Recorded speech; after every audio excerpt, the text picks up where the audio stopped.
For longer than was actually probably necessary, I wondered how far into the weeds I wanted to delve on this. In the end, I decided to go my usual way and let my proficiency with Photoshop design work do the bulk of the talking for me.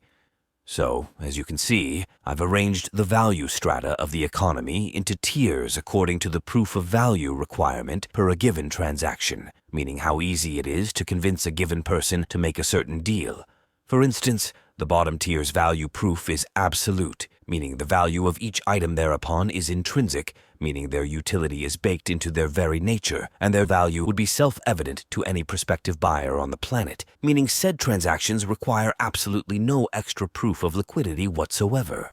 Next up, the ladder is the tangible set. These items also have intrinsic value, so simply being as they are makes them inherently useful. However, as their range of uses is somewhat broader, it is less self-evident, and thus carries a degree of ambiguity, and as such they require proof of specific utility, i.e., what use do I have for it?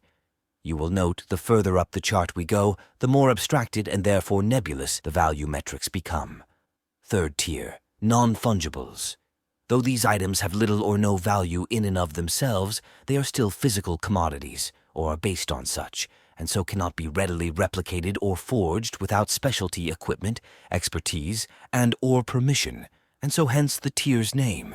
Mostly their value comes from representing things in the lower tiers and the promise of future transactions. For that reason, they require proof of ownership. Next, the fungible rung. Some of you will immediately notice the deed and think, how can property be fungible?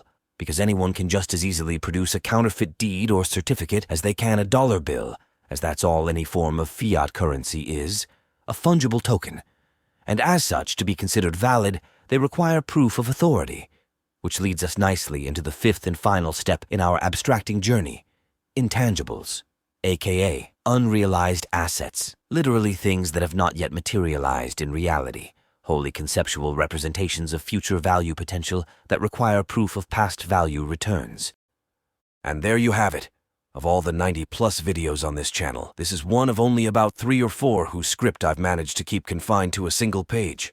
How's that for an accomplishment?